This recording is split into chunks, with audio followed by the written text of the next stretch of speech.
Thank you. I must say the flowers did the trick. I really didn't have to say anything. But I'm sure the audience agrees that it has been a very interesting session. From the revolution to the global crisis of capitalism, it's America all the way.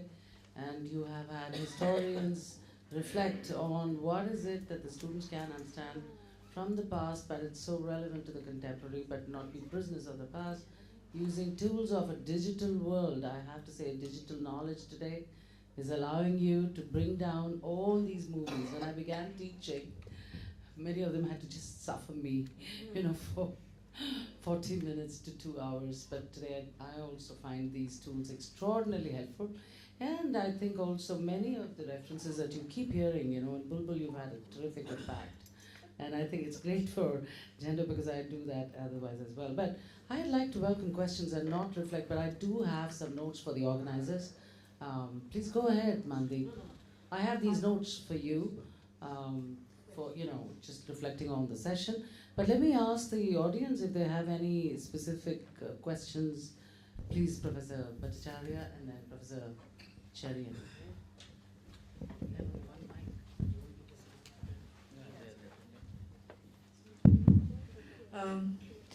Thank you. I mean, these are very nice presentations, and since I'm from social sciences, actually, I could relate to many of these. Mine is not really a question, it's more like a suggestion. Vijay was just saying that we didn't have these digital tools, but basically, do you remember that Professor Venkatramani used to take us all the way to the American Center and show us Alistair Cook? Series after series. So we had, entire history kind of shown to us rather than lectured to us that way. That was really good. In fact, that's one way of doing it.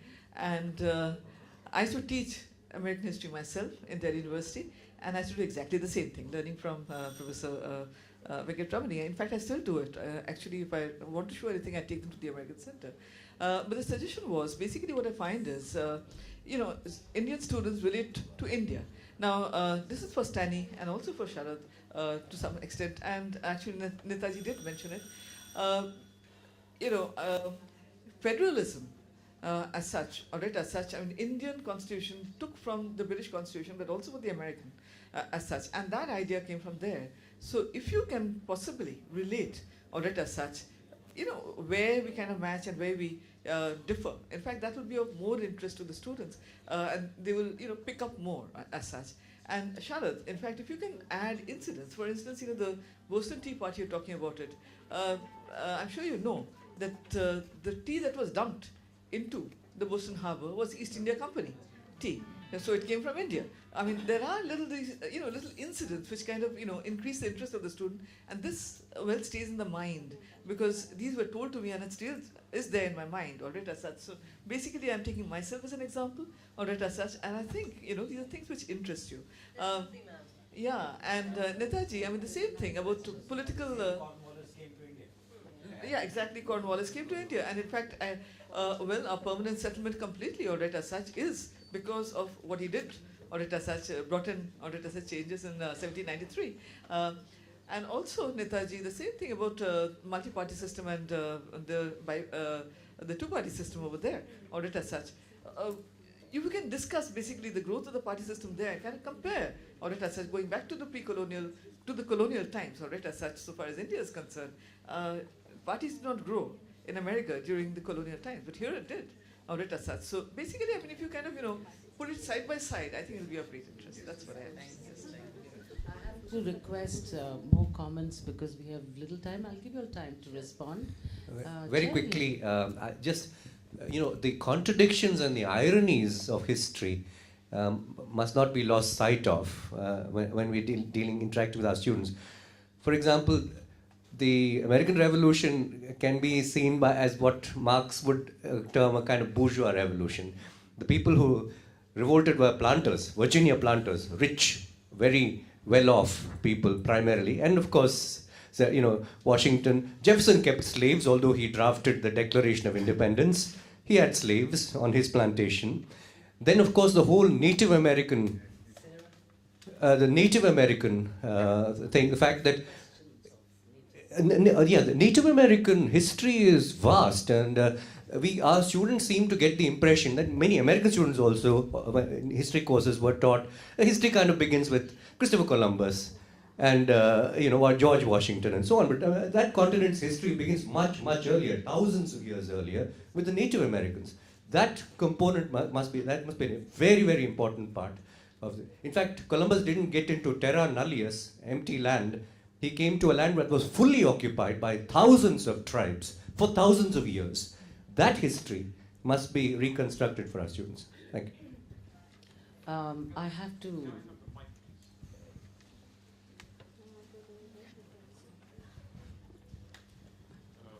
I just wanted to make a suggestion to Dr. Rathore. Since you have been mentioning wars that have taken place on American soil, you should also include the American-Mexico War, which was a kind of an eye-opener for America, and provide them with details from the website.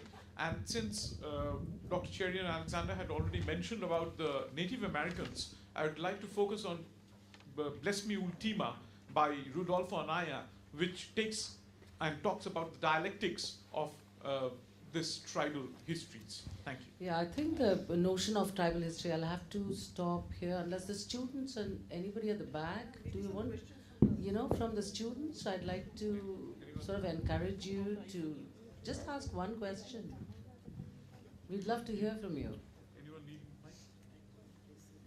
Okay, while I allow the panelists a few minutes, I would like to, pick up one or two themes, and I think they are related to you, Sharad. One is to also look at the writings of American authors. Was American Revolution really a revolution?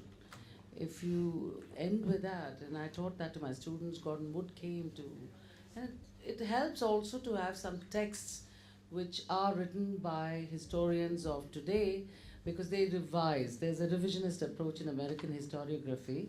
So American historiography helps us in terms of reflecting on the same piece of history, but with those that Professor Cherian was, looking at. And a lot of work is revised in that sense. So readings, I'm more familiar with readings, but yes, I must admit that in the first time when I began to teach, the American Center used to give us these films, and nothing I taught about immigration made sense till I showed Alistair Cook's Huddled Masses. Oh my goodness, the impact. And then I had students enrolling into my course. So they thought every day will be a film show, but that was not to be. But I do see that there are a lot of comments, and I can see that, the structures that all my panelists have done, I think extraordinarily clarity was something I could appreciate.